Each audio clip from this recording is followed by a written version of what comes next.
नमस्कार मित्रों, मैं भारत हूँ। भाग 3। आज सबों का हमारे चैनल मैं भारत हूँ पर स्वागत है। आज मैं इस मंच पर मैं भारत हूँ का भाग 3 या तीसरी कड़ी लेकर उपस्थित हुआ हूँ। जैसा कि आप जानते हैं, भारत सदा ही योग भूमि रहा है, ऋषियों अवतारों की कर्म भूमि रही है। आइए आज हम इससे आगे बढ़ते हैं।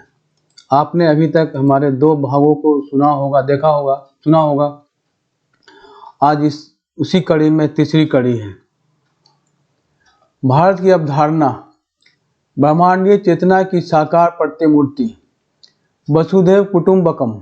यह कोई उपनिषदक सूत्र नहीं बल्कि भारत की आत्मा है। ऋषियों ने जब यह उद्घोष किया था कि संपूर्ण पृथ्वी एक परिवार है, तब उन्होंने किसी भौगोलिक क्षेत्र की नहीं बल्कि एक ब्रह्मांडीय चेतना की अनुभूति की थी। भारत की अवधारणा सदैव से मात्र भूमि या राष्ट्र की नहीं रही। यह ब्रह्मांडीय लय और आध्यात्मिक ऊर्जा का जीवन प्रतीक है। यह नदी नद पर्वत गिरी वायु आकाश पशु पक्षी वृक्षलता तक सब कुछ चेतना से संपन्न माना गया।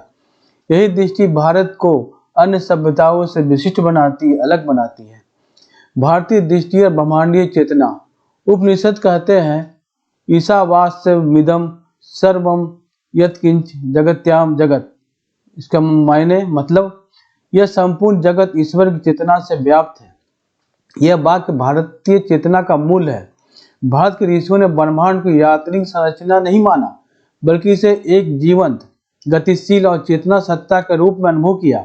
यही कारण है कि भारत को स्वयं एक जीवित राष्ट्र समझा गया, जिसकी धड़कनें ऋषियों के मंत्रों, संतों के भजनों और वीरों के रणघोष में सुनाई देती है। आज के भारत का अस्तित्व केवल इतिहास की घटनाओं से नहीं बल्कि ब्रह्मांडीय नियमों से भी बना है। यहाँ के ऋषियों ने यत् पिंडे तत् ब्रह्मांडे, जो कण में है वही ब्रह्मांड में है, का सिद्धांत दिया, जो भारत की ब्रह्मांडीय चेतना को दर्शाता है। भारत एक सनातन संवाद। भारत केवल भौगोलिक रेखाओं से बंधा राष्ट्र नहीं बल्कि सनातन संवाद है। वेदों के मंत्रों से आरंभ हुआ यह संवाद उपनिषदों की दार्शनिक गहराइयों तक पहुंचता है। गीता में यह संवाद धर्म और कर्म के बीच संतुलन की शिक्षा देता है।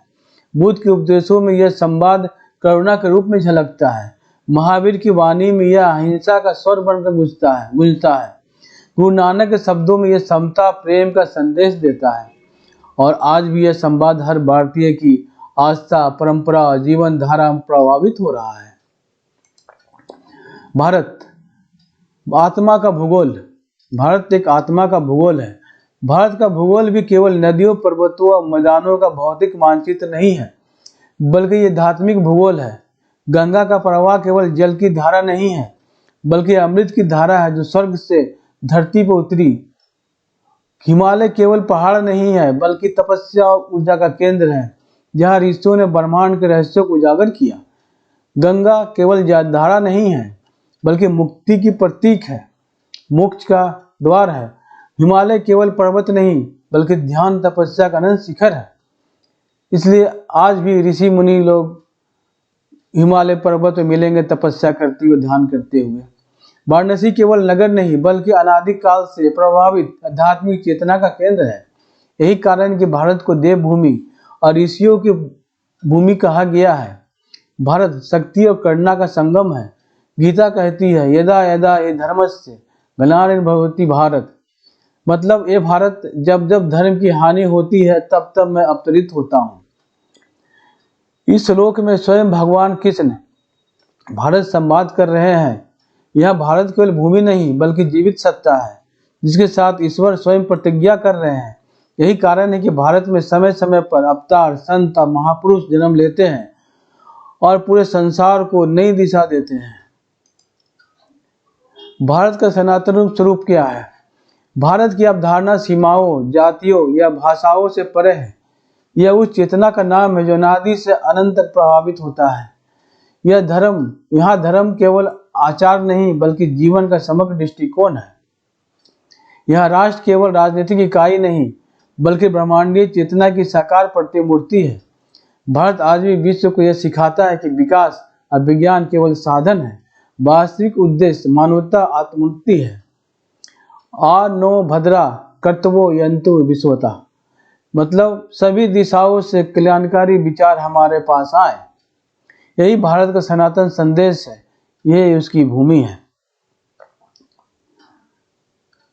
मित्रों, इस मंच पर हर वीडियो कहेगा मैं भारत हूँ। कृपया हमारे इस चैनल को सब्सक्राइब करें, लाइक करें, बेल बटन प्रेस करें ताकि मेरा नया वीडियो आप तक जल्द से जल्द पहुँच सके।